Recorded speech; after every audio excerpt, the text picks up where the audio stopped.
मैंने पहले भी एक ऐसा वीडियो बनाया था जिसमें मैंने बताया था कि इस तरह की जो बड़े क्रिएशंस होते हैं वहाँ पर जाते समय आप किस तरह का भाव रखें, किस तरह की आपके अंदर एक एनर्जी होनी चाहिए। लोग ने काफ़ी मुझसे पूछा कि क्यों इस तरह से चीज़ें होनी चाहिए।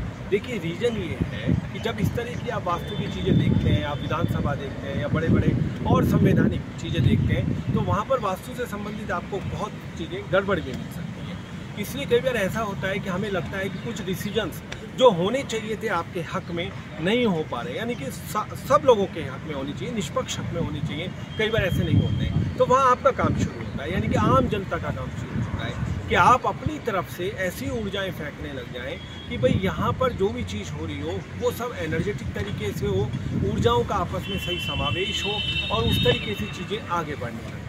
तो जब भी आप इन सब चीज़ों को देखते हैं और आपकी एक सामूहिक ऊर्जा जाती है, तो जो छोटे मोटे वहाँ पर वास्तु के दोष होते हैं, क्योंकि इस तरह के बड़े क्रिएशंस में इस तरह की चीज़ें स्वाभाविक हैं और कई बार इन पर ध्यान भी नहीं दिया जाता है और यहाँ पर हर तरह के लोग आते हैं। तो आपकी जो अच्छी वाली रेंजें जब जाती हैं तो निश्चित रूप से वहाँ से फिर बहुत अच्छे निर्णय होने शुरू हो जाते हैं और उसका असर चारों तरफ पड़ता है। तो जैसे आप बड़े बड़े मंदिरों में जाते हैं, होता क्या है, मंदिर चूँकि बड़े बड़े वास्तु के हिसाब से हैं, तो वहाँ पर अगर आपके अंदर कोई नेगेटिविटी भी है, आपके थॉट्स में कुछ गड़बड़ भी है, वहाँ जाके सही हो जाती है।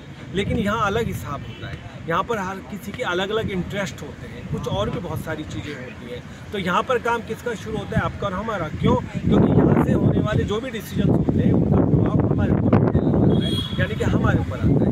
हमारी ड्यूटी है, ये हमारी बिल्कुल ड्यूटी है और हमारा काम भी है कि हम अपने घर पर भी बैठ के प्रार्थना करें कि वहाँ के जो भी वास्तु दोष हैं वो सब समाप्त हो जाए, क्योंकि आप जाकर सही नहीं कर सकते हैं। और साथ ही साथ वहाँ पर जो भी सोच विचार हो, आपस में वाद विवाद हो, वहाँ पर जो भी संवाद हो, जो भी एक दूसरे के प्रति थॉट्स हो, वो इतनी पॉजिटिव होनी चाहिए। और अल्टीमेटली जो इनका उद्देश्य होता है कि भाई हमें आगे बढ़ना है, ये जो उद्देश्य होता है कि भाई हमारे अपने देश को बढ़ाना है, हमें अपने डिपार्टमेंट्स को बढ़ाना है, जिसके लिए हम काम कर रहे हैं उसको आगे बढ़ाना है, राज्य को आगे बढ़ाना है, बस वही हमारा उद्देश्य होना चाहिए। वहाँ पर जो भी कार्य होगा, इसमें बहुत बड़ा योगदान होगा आपका सोच, आपकी प्रार्थनाएं, आप जो अपनी तरफ से ऊर्जाएं वहाँ पर देते हैं। इतना कुछ करिए, निश्चित रूप से वास्तु को नया आयाम मिलेगा। नमस्कार, फिर मिलेंगे वास्तु की ऐसी चीज़ें चलती रहेंगी।